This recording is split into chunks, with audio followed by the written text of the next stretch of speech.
내년 누구냐? 이 금령이 어찌하여 네 목에 걸려 있는 것이냐? 내년 누구냐? 이 금령이 어찌하여 내 목에 걸려 있는 것이냐?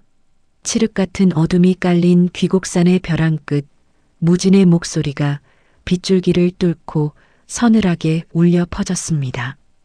그의 커다란 손은 쓰러진 서화의 가느다란 목덜미를 움켜쥐고 있었고, 다른 한 손은 그녀의 가슴팍에서 뜯어낸 부서진 금령을 꽉 쥐고 있었습니다. 7년 전 자신의 손으로 묻었다고 믿었던 막내 동생의 유품이 눈앞의 여인에게서 발견되자 무진의 이성은 순식간에 마비되었습니다.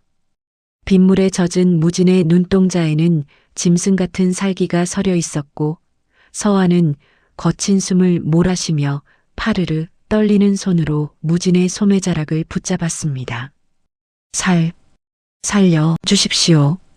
그들이 오고 서화의 목소리는 빗소리에 묻혀 가냘프게 흩어졌습니다. 무진은 그녀의 애원을 듣는 둥 마는 둥, 오직 손바닥 안에서 차갑게 식어있는 금령만을 노려보았습니다. 이 방울은 단순한 장식품이 아니었습니다. 왕실 비밀 살수단 그림자의 수장이었던 시절, 단 한 번의 명령겁으로 부하들을 사지로 몰아넣었던 그 참혹한 밤의 유일한 증거물이었던 것입니다. 무진의 머릿속에는 7년 전 동료들의 목이 낙엽처럼 구르던 처형장의 비명소리가 환청처럼 몰아쳤습니다. 항상 감사합니다. 제가 준비한 선물을 어느 지역에서 받으실지 댓글로 남겨주시고 구독, 좋아요를 함께 누르시면 새로운 이야기 선물을 가장 먼저 전해드립니다. 절벽 위에서 횃불 무리가 일렁이기 시작했습니다. 빗줄기 속에서도 꺼지지 않는 저 불빛은 일반적인 포졸들의 것이 아니었습니다. 그림자 살수들이 사용하는 특제 기름 횃불임을 무진은 단번에 알아챘습니다. 저 아래다. 계집의 시체라도 찾아야 한다. 위에서 들려오는 명령 소리에 무진의 어깨가 딱딱하게 굳었습니다. 무진은 서화를 거칠게 들쳐업고는 자신이 7년 동안 죽은 듯 숨어 지내던 낡은 오두막을 향해 몸을 날렸습니다. 오두막 안은 빗물 소리만이 정적을 메우고 있었습니다. 무진은 서화를 거친 멍석 위에 내려놓고는 벽장 깊숙한 곳에 숨겨두었던 녹슨 가마솥 밑바닥을 긁어냈습니다. 그곳에는 7년 전 가슴에 대못이 박힌 채 버려질 때 차마 버리지 못했던 피 묻은 검이 신문지에 쌓인 채 잠들어 있었습니다. 무진의 손이 검자루에 닿자 잊고 싶었던 살수로서의 감각이 전류처럼 온몸을 타고 흘렀습니다. 대체 이 여인이 누구길래 7년이나 잠잠하던 놈들이 다시 움직이는 것이냐? 무진은 서화의 얼굴을 자세히 들여다보았습니다. 창백하게 질린 서화의 얼굴은 고귀한 집안의 여식임을 짐작해 했으나 그녀가 걸치고 있는 붉은 비단 자락은 곳곳이 찢겨나가 처참한 상태였습니다.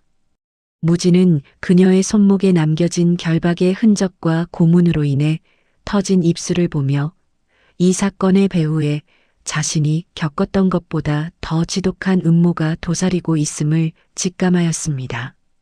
무진은 서화의 가슴팍에 금령을 다시 던져놓으며 차가운 물 한 사발을 그녀의 얼굴에 끼얹었습니다. 정신을 차려야만 했습니다. 그래야 이 금령의 출처를 물을 수 있었기 때문입니다. 서화는 차가운 물줄기에 몸을 들썩이며 눈을 떴습니다. 그녀의 눈에 비친 것은 산신령 같은 도사도 평범한 나무꾼도 아닌 피냄새를 풍기는 잔인한 살수의 눈을 한 사내였습니다. 서화는 본능적으로 뒷걸음질을 치며 구석으로 몸을 몰아넣었습니다. 당신도 숙부님이 보낸 자인가요? 차라리 죽이세요. 그 서찰은 절대로 줄 수 없으니까. 그녀의 외침에 무진의 눈썹이 꿈틀거렸습니다. 숙부라는 단어와 서찰이라는 키워드는 무진에게 새로운 정보를 제공하였습니다. 무진은 서화의 턱을 잡아 강제로 눈을 맞추게 하였습니다. 숙부가 누구든 관심 없다. 다만 이 방울, 이걸 어디서 얻었는지 말해라. 거짓을 고하면 이 자리에서 내 목을 칠 것이다. 무진의 협박은 빈말이 아니었습니다. 그의 손에 들린 검끝이 서화의 가느다란 목선을 살짝 긋자 핏방울이 배어 나왔습니다. 서화는 공포에 질린 눈으로 금령을 바라보더니 이내 절망적인 웃음을 지었습니다. 그건 제 동생이 죽어가며 준 것입니다. 7년 전 산속에서 구해준 은인이라며 그 은인이 다시 나타나면 이 방울을 보여주라고. 무진의 손에서 검이 바닥으로 떨어지며 둔탁한 소리를 냈습니다. 동생이라니. 7년 전 처형장에서 자신의 눈앞에서 숨을 거두었던 막내가 살아있었단 말인가. 무진의 심장이 터질 듯 요동치기 시작했습니다. 무진은 떨리는 손으로 다시 금령을 주워들었습니다. 방울 안에서 딸랑이는 소리가 들리지 않는 이유를 그는 알고 있었습니다. 그 안에는 소리 대신 살수단의 암호가 새겨진 작은 쇠구슬이 들어있어야 했습니다. 그때 오두막 문 밖에서 거친 발소리가 멈추었습니다. 비바람 소리에 섞여 들려오는 것은 금속이 부딪히는 챙강 소리였습니다. 자객들이 이미 오두막을 포위한 것이었습니다. 안에 사람이 있는 것 같구나. 주저하지 말고 불을 질러라. 밖에서 들려오는 냉혹한 명령에 무진은 서화의 입을 틀어막았습니다. 7년 전 자신을 배신했던 그 목소리, 살수단의 2인자이자 자신의 부하였던 귀면의 목소리였습니다. 창호지 문 너머로 횃불의 붉은 그림자가 일렁였습니다. 무진은 서화를 벽장 안으로 밀어넣으며 단호하게 말했습니다. 숨소리도 내지 마라. 살고 싶다면 내가 시키는 대로 해. 서화는 무진의 눈에서 처음으로 살기가 아닌 무언가를 지키려는 의지를 보았습니다. 무진은 바닥에 굴러다니던 낡은 집더미를 문가에 쌓아두고는 검 자루를 고쳐주었습니다. 콰직! 소리와 함께 오두막 문이 박살나며 자객 하나가 안으로 뛰어들었습니다. 무진은 몸을 낮게 깔며 자객의 발목을 베어 넘겼습니다. 비명소리가 터져 나오기도 전에 무진의 검은 자객의 목등을 강타하여 기절시켰습니다. 7년의 공백이 무색할 만큼 그의 몸은 사륙의 기술을 기억하고 있었습니다. 밖으로 튀어나간 무진의 앞에는 10명 남짓한 살수들이 원형으로 포진해 있었습니다. 그 중앙에는 기괴한 탈을 쓴 사내, 귀면이 말 위에 앉아 무진을 내려다보고 있었습니다. 나무꾼 치고는 솜씨가 제법이구나. 그 계집을 내놓으면 목숨만은 살려주마. 귀면의 비아냥에 무진은 비릿한 미소를 지었습니다. 빗물에 젖은 머리카락 사이로 무진의 눈이 번뜩였습니다. 귀면 내 이놈. 7년 만에 만난 상관에게 인사가 고작 그것뿐이냐. 무진의 목소리가 낮게 깔리자 귀면의 몸이 눈에 띄게 경직되었습니다. 말에서 내린 귀면은 믿을 수 없다는 듯 무진에게 다가갔습니다. 수장님? 죽었다고 들었는데 이 비로한 산골에서 쥐새끼처럼 살아계셨단 말입니까? 귀면의 웃음소리가 광기 어린 소음이 되어 산속에 퍼졌습니다. 귀면은 손짓으로 자객들에게 공격 명령을 내렸습니다. 예전의 무진이 아니다. 저자는 이제 늙고 병든 나무꾼일 뿐이다. 당장 목을 쳐라. 살수들이 사방에서 무진을 향해 달려들었습니다.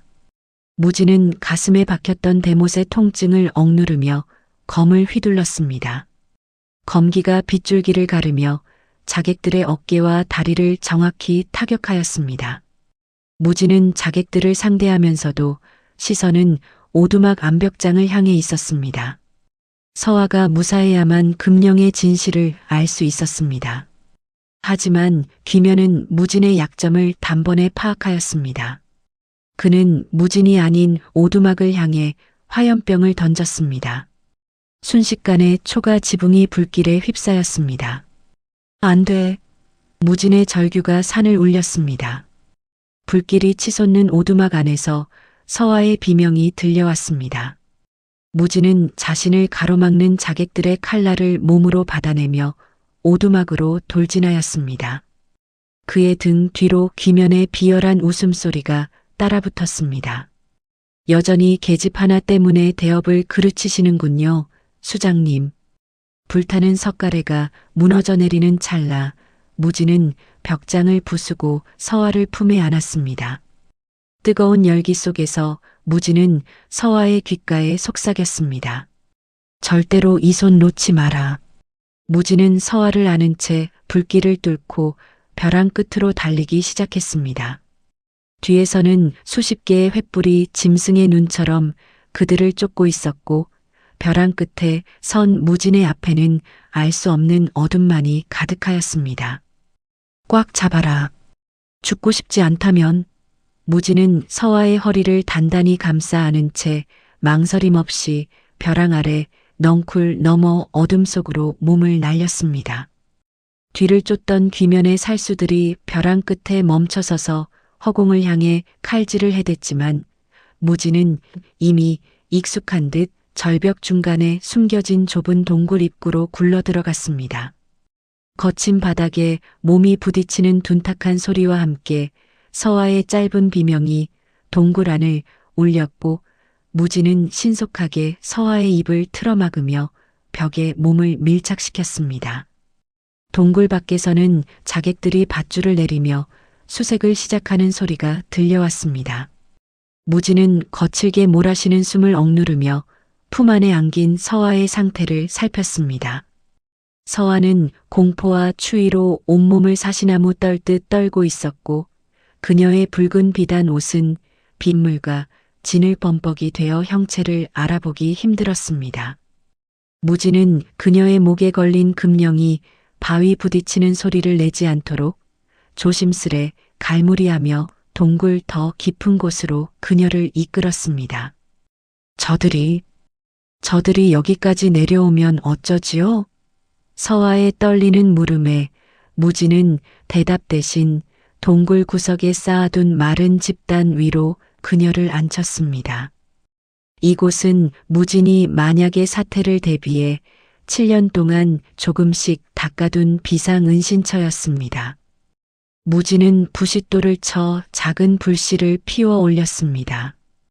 흔들리는 불빛 아래 드러난 무진의 얼굴은 빗물과 피가 섞여 내려 더욱 기괴하고 무시무시해 보였으나 서화는 왠지 모를 기묘한 안도감을 느끼며 그 불꽃에 손을 뻗었습니다. 무진은 젖은 옷을 짜내며 서화를 쏘아보았습니다.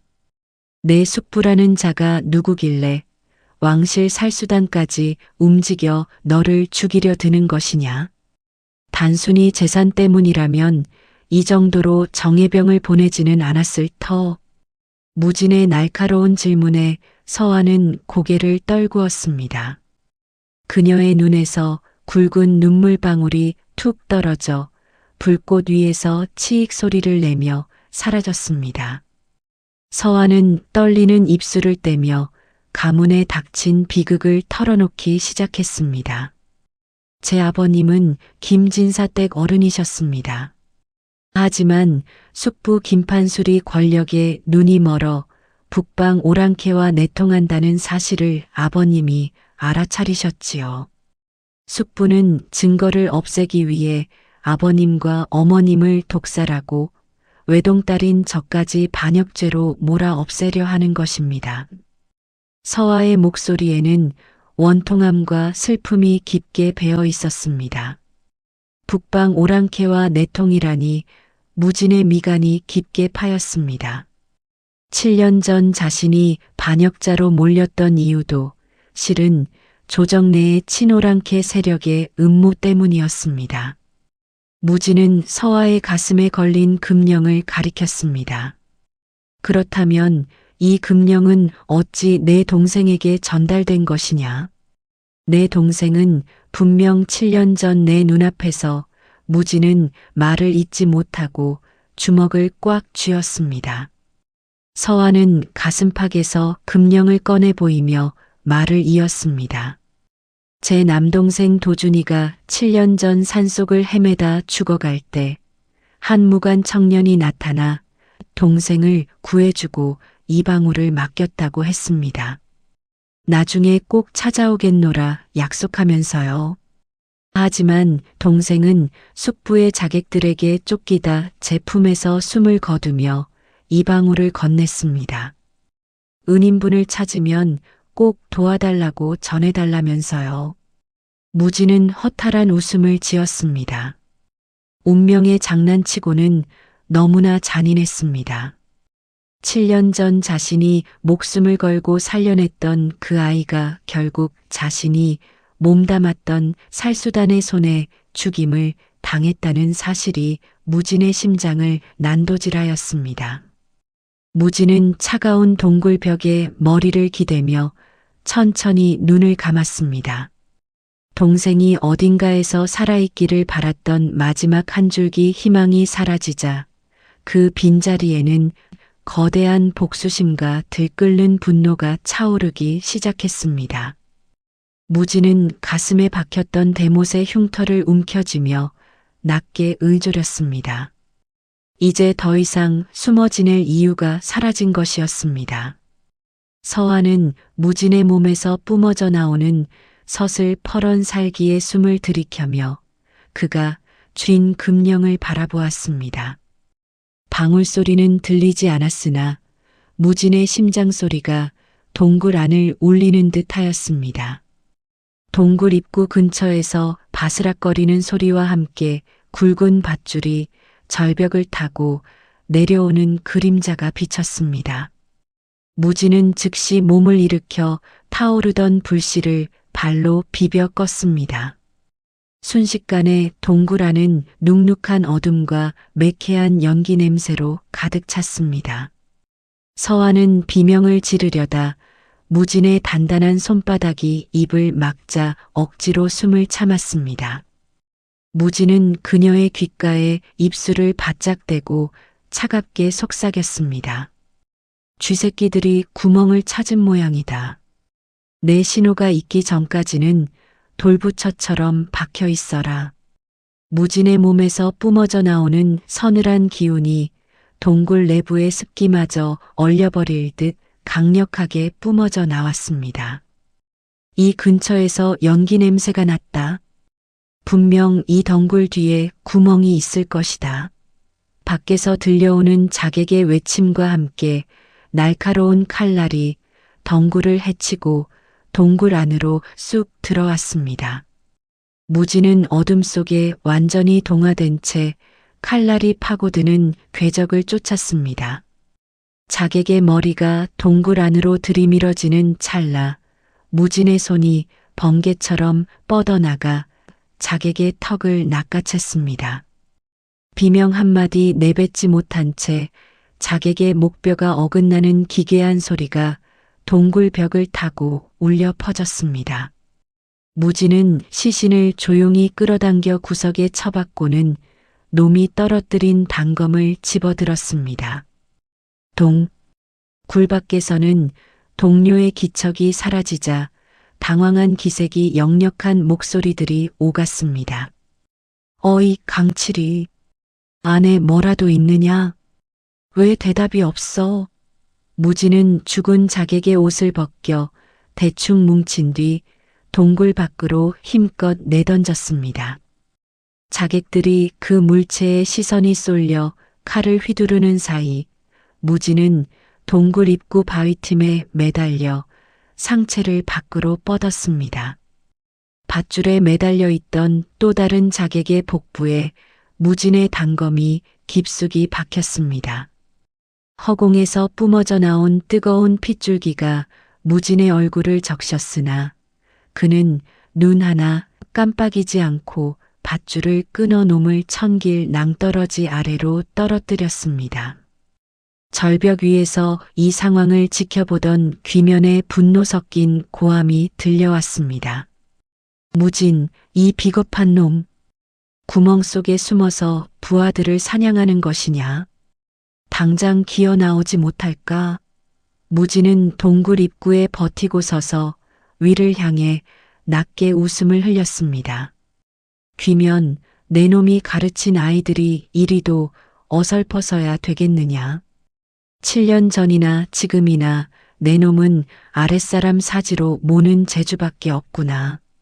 무진의 도발에 귀면은 이성을 잃은 듯 화살을 연거푸 쏘아 올렸습니다. 화살촉이 동굴 입구 바위에 부딪혀 불꽃을 일으키며 튕겨나갔고 무진은 그 틈을 타 서화를 등에 업고 동굴 뒷길로 이어진 좁은 바위 틈을 타기 시작했습니다. 바위 틈을 빠져나오자 빗줄기는 가늘어졌으나 새벽 안개가 자욱하게 깔려 있었습니다. 무진은 지친 서화를 내려놓지 않고 산 아래 마을과 연결된 비밀 오솔길을 내달렸습니다. 뒤에서는 여전히 자객들의 횃불이 짐승의 눈처럼 번뜩이며 거리를 좁혀오고 있었습니다. 서화는 무진의 넓은 어깨에 얼굴을 묻은 채 자신을 지키기 위해 피투성이가 된 사내의 체온을 느꼈습니다. 억울하게 죽은 부모님과 동생의 복수를 위해 살아야 한다는 의지가 무진의 거친 숨소리와 섞여 그녀의 심장을 다시 뛰게 만들었습니다. 무진은 멀리 보이는 마을의 작은 불빛을 보며 다짐했습니다. 저 여인을 지키는 것이 곧 죽은 막내 동생에 대한 마지막 속죄임을 말입니다. 조금만 참거라. 저작거리의 소란함 속에 숨어들면 놈들도 함부로 칼을 휘두르지 못할 터. 무진은 새벽 안개가 자욱한 저작거리 골목 끝에 서화를 내려놓았습니다. 밤새 내린 비로 바닥은 진흙탕이 되어 있었고 이른 아침 장사를 준비하는 상인들의 활기가 안개를 밀어내고 있었습니다. 서화는 젖은 옷자락을 움켜쥐며 주변을 살폈지만 화려한 비단 옷은 이미 걸레짝이 되어 지나가는 이들의 눈총을 받기 딱 좋았습니다. 무진은 근처 포목점 뒷마당에 널린 수수한 무명옷 한 벌을 낚아채 서화에게 건네며 벽장 뒤로 몸을 숨기라 지시하였습니다. 무진의 눈은 시장 입구에서 서성이는 낯선 사내들의 움직임을 예리하게 쫓고 있었습니다. 서화가 옷을 갈아입는 동안 무진은 자신의 피 묻은 검을 거친 가마니로 감싸 등에 메었습니다. 평범한 지게꾼처럼 보이기 위해 바닥에 흙을 얼굴에 문질러 살기를 감추었으나 그의 눈빛만은 형형하게 빛나고 있었습니다. 이것을 입으십시오. 이제 전 김진사 떼가시가 아니라 그저 평범한 식모일 뿐입니다. 서화가 내민 말에 무진은 묵묵히 고개를 끄덕였습니다. 두 사람은 시장통 한가운데로 섞여 들어갔습니다. 국밥집에서 피어오르는 김과 사람들의 고함 소리가 자객들의 추격 소리를 잠시나마 지워주는 듯하였습니다. 하지만 평화는 오래가지 않았습니다. 시장 어귀에서 말을 탄 무리가 사람들을 거칠게 밀치며 들어섰습니다. 그 중심에는 비단 도포를 차려입었으나 눈매가 살쾡이처럼 날카로운 사내, 서화의 숙부 김판술이 서 있었습니다. 내 조카딸이 실성하여 가문의 보물을 훔쳐 달아났다. 찾는 자에게는 은자 100냥을 내릴 것이니 샅샅이 뒤져라. 김판술의 외침에 시장 사람들의 눈빛이 탐욕으로 번뜩이기 시작했습니다. 서화는 공포에 질려 무진의 소매를 꽉 쥐었습니다. 숙부의 목소리는 다정함을 가장한 채 서화의 숨통을 조여오고 있었습니다. 김판술의 곁에는 어젯밤 보았던 귀면이 광군 복장을 한 채 교활한 미소를 짓고 있었습니다. 귀면은 바닥에 떨어진 붉은 비단 조각을 주워들더니 김판술에게 은밀하게 속삭였습니다. 쥐새끼가 제 발로 함정에 들어왔군요. 저기 지게를 진 사내의 걸음걸이를 보십시오. 나무꾼이라기엔 하체가 너무나 견고합니다. 무지는 본능적으로 사방에서 조여오는 살기를 감지하고 서화의 어깨를 감싸 안으며 인적이 드문 뒷골목으로 몸을 날렸습니다. 저놈들이다. 계집을 잡는 자에게는 은자 100냥을, 사내의 목을 가져오는 자에겐 1000냥을 내리겠다. 귀면에 서슬 퍼런 명령이 떨어지자 저작거리 곳곳에서 상인으로 위장하고 있던 살수들이 일제히 품속에서 시퍼런 단검을 꺼내 들고 달려들기 시작했습니다. 무지는 달려드는 자객의 가슴팍을 발로 차내며 서화의 손을 낚아챘습니다. 골목 끝 담벼락을 넘거라. 뒤는 보지 말고 뛰어.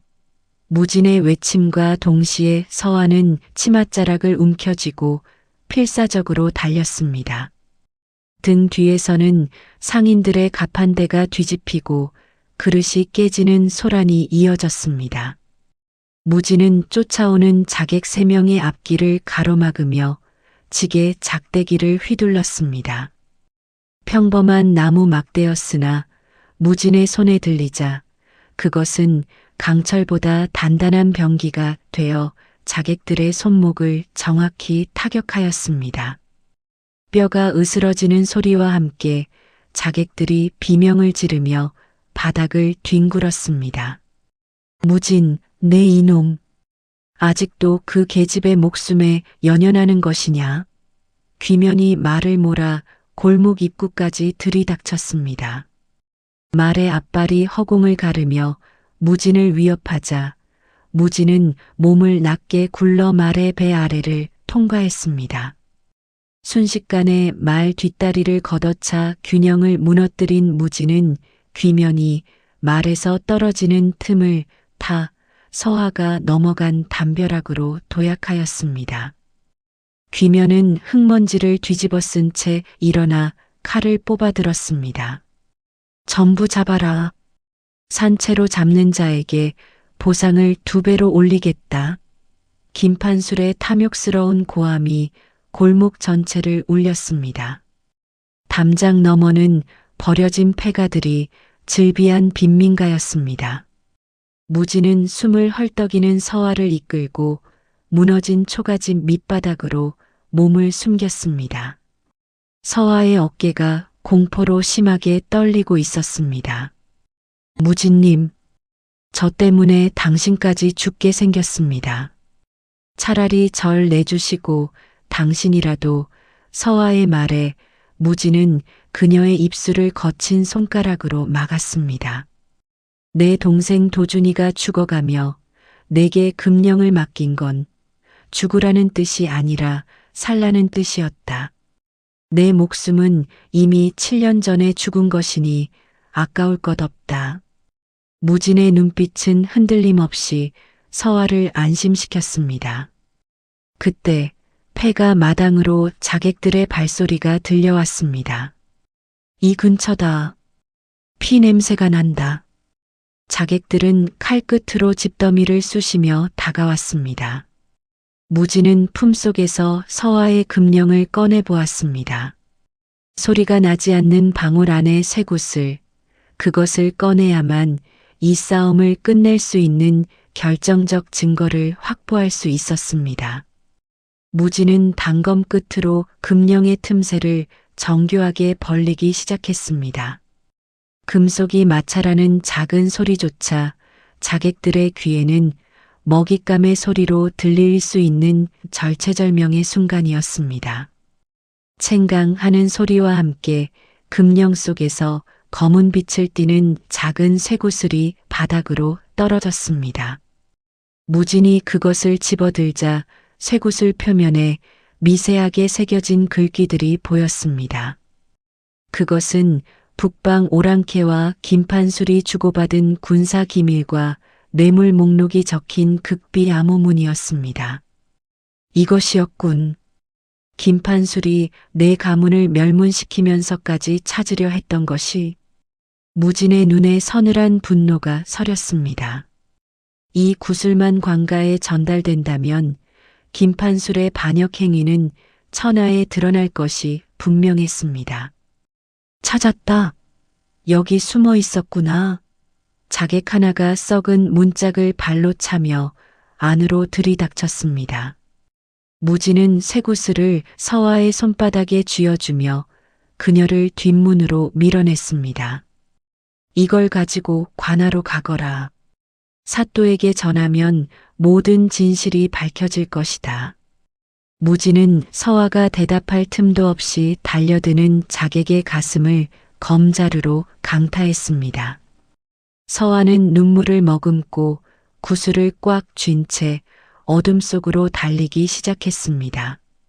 이제 무진에게 남은 것은 홀로 수십 명의 자객을 상대하며 시간을 버는 일뿐이었습니다.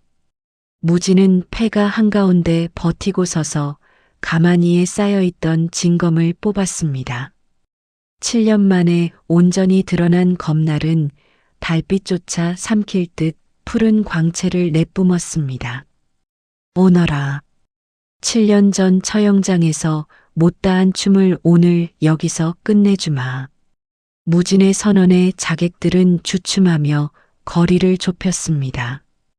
귀면이 자객들 사이를 헤치고 나오며 비웃음을 날렸습니다. 수장님, 혼자서 이 많은 인원을 감당하시겠다고요? 정이 많아지니 판단력까지 흐려지신 모양입니다. 귀면의 검과 무진의 검이 허공에서 부딪히며 불꽃을 튕겼습니다. 검과 검이 맞부딪히는 소리가 정적을 찢었습니다. 무진은 귀면의 변칙적인 공격을 종잇 한 장 차이로 피하며 반격했습니다. 하지만 숫자의 열세를 극복하기란 쉽지 않았습니다.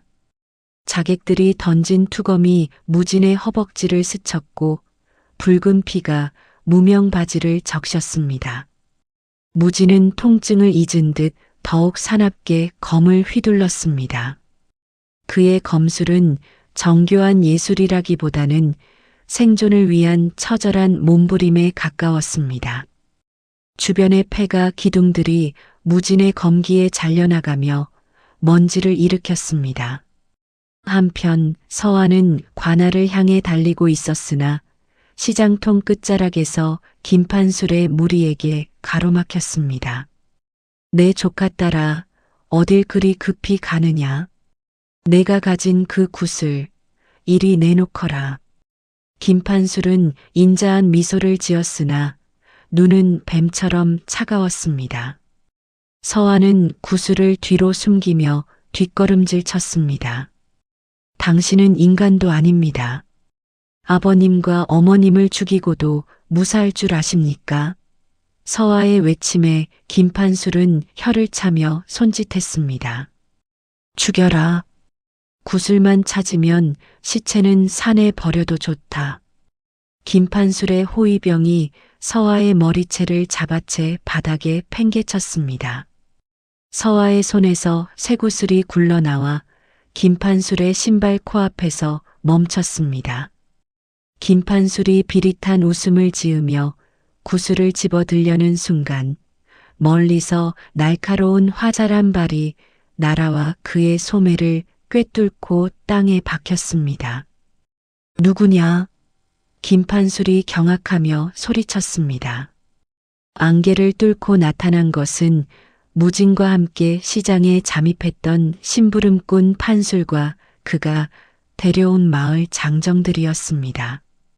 아씨를 건드리지 마라. 이 역적놈아. 폐가에서 자객들을 처리하고 피투성이가 된 채 나타난 무진이 멀리서 걸어오고 있었습니다.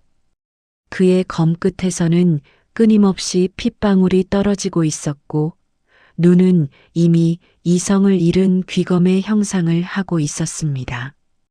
귀면은 뒤에서 목을 움켜쥔 채 쓰러져 있었고 무진은 오직 김판술만을 노려보며 한 걸음씩 다가갔습니다. 진실이 담긴 구슬을 둘러싼 마지막 공방이 시작되려 하고 있었습니다. 무진의 발걸음마다 서늘한 살기가 바닥의 서리를 깨뜨리며 퍼져나갔습니다. 그 구슬을 내려놓아라. 내 놈의 탐욕이 7년 전 내 동료들을 죽였고 이제는 이 아이의 가문까지 집어삼키려 하는구나. 무진의 목소리는 낮았지만 저작거리 전체를 압도하는 위엄이 서려 있었습니다. 김판술은 소매에 박힌 화살을 거칠게 뽑아내며 비릿한 웃음을 지었습니다. 그의 손에는 서화에게서 빼앗으려 했던 검은 쇠구슬이 들려 있었으나 무진의 기세에 눌려 선뜻 움직이지 못했습니다. 주변을 에워싼 호위병들은 피냄새를 풍기며 다가오는 무진의 앙광에 겁을 집어먹고 뒷걸음질 쳤습니다. 무진은 검끝을 바닥에 끄임의 불꽃을 일으키며 한 걸음씩 김판술의 숨통을 조여갔습니다. 내 놈이 죽었다던 그 살수단 수장이더냐? 쥐새끼처럼 살아남아 감히 내 앞길을 막다니. 김판술은 구슬을 꽉 쥐며 호위병들에게 소리쳤습니다. 무엇들 하느냐? 저 미친놈의 목을 가져오란 말이다. 하지만 무진은 달려드는 첫 번째 호위병의 칼날을 가볍게 흘려보내며 그의 손목을 꺾어버렸습니다. 단 한 번의 움직임으로 병사의 검을 뺏어든 무진은 두 명의 가슴팍을 연달아 걷어차며 김판술의 코앞까지 도달했습니다. 서화는 바닥에 주저앉은 채 자신을 지키기 위해 아수라장을 헤쳐오는 무진의 뒷모습을 눈물 어린 시선으로 바라보았습니다. 그때 죽은 줄 알았던 귀면이 피를 흘리며 폐가 쪽에서 기어나와 김판술의 다리를 붙잡았습니다. 대감, 저놈은 사람이 아닙니다. 당장 광군을. 귀면의 말이 끝나기도 전에 무진의 검이 귀면의 어깨 옆 땅바닥에 깊숙이 박혔습니다. 귀면, 내 놈의 목숨은 나중에 거두마. 지금은 이자가 지은 죄의 대가를 먼저 치르게 해야겠다. 무진은 김판술의 멱살을 잡아채 바닥으로 내팽개쳤습니다. 김판술의 손에서 굴러 떨어진 쇠구슬을 무진은 다시 집어들어 서화에게 던져주었습니다. 서화야, 지금이다. 저 구슬을 깨뜨려 그 안의 진실을 사람들에게 보여주거라. 무진의 외침에 서화는 떨리는 손으로 구슬을 바위 위에 올려두고 옆에 떨어진 장정의 공봉으로 내리쳤습니다. 쩍 하는 소리와 함께 쇠구슬의 껍질이 벗겨지며 그 안에 돌돌 말린 얇은 비단 서찰이 모습을 드러냈습니다. 김판술은 얼굴이 흑빛이 되어 서찰을 뺏으려 달려들었지만 무진의 발길질에 가슴을 막고 저 멀리 나동그라졌습니다. 서화는 펼쳐진 서찰의 내용을 큰 소리로 읽기 시작했습니다. 북방 칸의 인장이 찍힌 서신입니다. 숙부 김판술이 나라의 국경 지도를 넘기고 그 대가로 금괴만 양을 받기로 한 약조문입니다. 서화의 낭낭한 목소리가 시장 사람들의 귀에 꽂혔습니다. 구경하던 장정들과 상인들의 눈빛이 분노로 바뀌었습니다. 반역자다. 나라를 팔아먹은 역정놈이 우리 아씨를 미친년으로 몰았구나. 마을 사람들의 고함이 터져나오자 김판술은 당황하여 주변을 살폈으나 이미 그의 호위병들도 민중의 기세에 눌려 칼을 내려놓고 있었습니다. 김판술은 마지막 발악으로 품속에서 단검을 꺼내 서화의 목을 겨누려 했습니다. 죽어라. 내년만 없으면 증거 따위는 조작하면 그만이다. 하지만 무진의 검이 더 빨랐습니다. 무진은 검자루로 김판술의 손목을 강타하여 단검을 날려버리고 그의 양다리 힘줄을 정확히 끊어냈습니다. 비명을 지르며 고꾸라진 김판술은 이제 일어설 수조차 없는 처지가 되었습니다. 무진은 김판술의 머리채를 잡아 관중들 앞에 무릎 꿇리며 서늘하게 말했습니다. 이것이 내 놈이 탐했던 권력의 최후다. 그 순간 관아의 사또와 포졸들이 안개를 뚫고 시장통으로 들이닥쳤습니다. 심부름꾼 판술이 미리 관가에 연주를 대어 군사를 불러온 것이었습니다. 사또는 서화가 내민 비단 서찰을 찬찬히 읽더니 노발대발하며 소리쳤습니다. 이런 천인공노할 역적놈을 보았나? 당장 김판술과 그 수하들을 압송하라. 한 놈도 빠짐없이 옥에 가두고 엄히 추궁하겠다. 포졸들이 달려들어 김판술의 몸에 오랏줄을 묶었습니다. 김판술은 끌려가면서도 무진을 향해 저주를 퍼부었으나 이미 그의 시대는 끝난 뒤였습니다. 상황이 정리되자 긴장이 풀린 서화는 그대로 바닥에 주저앉아 오열하기 시작했습니다. 부모님의 누명을 벗겼다는 안도감과 죽은 남동생에 대한 그리움이 한꺼번에 터져 나온 것입니다. 무진은 검을 거두고 서화에게 다가가 말없이 자신의 겉옷을 벗어 그녀의 어깨를 덮어주었습니다. 그의 손은 상처투성이었고 몸에서는 여전히 짙은 피냄새가 났지만 서화는 그 어느 때보다 따뜻한 온기를 느꼈습니다. 시장 사람들은 두 사람을 향해 길을 터주며 경에 섞인 시선을 보냈습니다. 하지만 무진의 표정은 밝지 않았습니다. 그는 쓰러져 있는 귀면에게 다가가 마지막 질문을 던졌습니다. 7년 전 내 동생을 살려주었던 무관이 너였느냐? 귀면은 가쁜 숨을 내쉬며 고개를 저었습니다. 아니요. 그건 내가 아니라 당신을 끝까지 믿었던 막내 칠성이었소. 그는 당신을 배신하라는 명령을 어기고 그 아이를 구해주고 죽었지. 귀면의 고백에 무진의 눈에서 뜨거운 눈물 한 줄기가 뺨을 타고 흘러내렸습니다. 동생을 구한 은인이 자신의 부하 중 유일하게 살아남으려 애썼던 막내였다는 사실이 그의 가슴을 쳤습니다. 귀면은 말을 마치고 조용히 숨을 거두었습니다.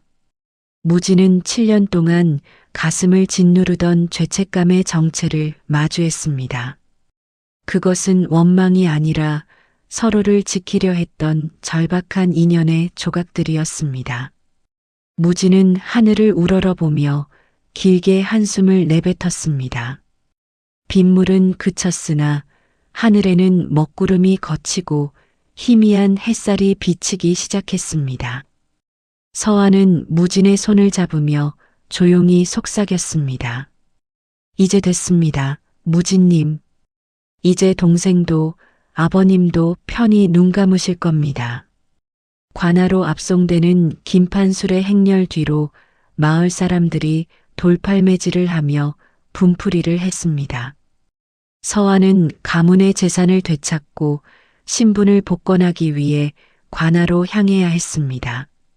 사또는 무진의 공로를 치하하며 함께 가기를 권했지만 무진은 고개를 가로저었습니다. 저는 그저 산 사람일 뿐입니다. 해야 할 일을 마쳤으니 이제 돌아가야지요. 무진은 서화에게 금령 속에 들어있던 쇠구슬 조각을 다시 쥐어주었습니다. 이것은 내 가문의 명예를 되찾아줄 증표다. 잘 간직하거라.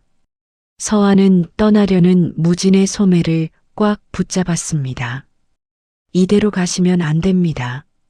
제 생명의 은인이신데 어찌 보답도 없이 서화의 간곡한 눈빛에 무진은 잠시 멈춰 섰습니다. 그는 7년 만에 처음으로 살기가 거세진 평범한 사내의 미소를 지어 보였습니다. 보답은 이미 받았다. 내가 살아남은 것, 그리고 내 동생의 마지막 소원을 들어준 것만으로 충분하다. 무지는 서화의 손을 부드럽게 떼어내고 안개 낀 산길을 향해 몸을 돌렸습니다. 하지만 서화는 포기하지 않았습니다. 그녀는 멀어지는 무진의 등 뒤로 크게 소리쳤습니다. 기다리십시오. 가문의 일이 정리되면 반드시 귀곡산 그 오두막으로 찾아가겠습니다. 당신이 나무꾼으로 살든 살수로 살든 상관없습니다. 무진의 어깨가 움찔하며 멈칫했지만 그는 돌아보지 않고 묵묵히 걸음을 옮겼습니다. 그의 뒷모습은 외로워 보였지만 이전과는 다른 자유로움이 깃들어 있었습니다. 서화는 그가 사라질 때까지 그 자리를 떠나지 못했습니다. 시장의 소란이 잦아들고 저녁놀이 깔리기 시작했습니다. 관아 옥터에 갇힌 김판술은 사약을 기다리는 처지가 되었고 무지는 홀로 산을 오르며 자신의 피 묻은 검을 깊은 계곡물에 던져 넣었습니다. 칠성아, 이제야 너와의 약속을 지켰구나. 물속으로 가라앉는 검을 보며 무지는 비로소 7년 전의 그 참혹한 밤에서 걸어 나왔습니다. 산바람이 그의 머리카락을 훑고 지나갔고 멀리서 서화가 울던 그 금령 소리가 환청처럼 귓가를 맴돌았습니다. 아씨, 또 산에 오르시렵니까? 벌써 3달째입니다요. 가문을 되찾고 김진사 댁의 당당한 주인이 된 서화는 오늘도 화려한 비단옷 대신 수수한 무명 행장을 챙겼습니다. 심부름꾼 판술이 걱정스러운 듯 뒤를 따랐지만 서화의 눈은 이미 저 멀리 안개 낀 귀곡산을 향하고 있었습니다. 숙부 김판술은 반역죄로 처단되었고 흩어졌던 가솔들도 모두 돌아왔으나 서화의 마음 한구석은 여전히 그날 산속 오두막에 머물러 있었습니다. 그녀는 품속에 소중히 간직한 나무 비녀를 만지작거리며 단호하게 발걸음을 옮겼습니다. 판수라, 내게 남은 진정한 가문은 그 산속에 있느니라. 귀곡산의 바람은 여전히 차가웠으나 숲길 곳곳에는 이름 모를 들꽃들이 피어나 봄의 기운을 알리고 있었습니다. 서화는 7년 전 동생 도준이가 헤매었을 그 길을 따라 천천히 올랐습니다. 불타버린 오두막 터에 다다르자 서화의 눈앞에는 믿기지 않는 광경이 펼쳐졌습니다. 검게 그을린 흔적 위로 새하얀 자작나무 기둥이 세워지고 있었고 누군가 정성스럽게 쌓아 올린 돌담이 마당을 감싸고 있었습니다. 무지는 그곳에서 도끼 대신 대패를 들고 묵묵히 나무를 깎고 있었습니다. 무지는 서화의 기척을 느꼈는지 멈춰 섰으나 돌아보지 않았습니다. 대패질 소리가 멎고 산새 소리만이 정적을 메웠습니다. 서화는 조심스럽게 마당으로 발을 들이며 무진의 넓은 뒷모습을 바라보았습니다. 살수로 살지 않겠다더니 이제는 목수가 되시려는 모양입니다.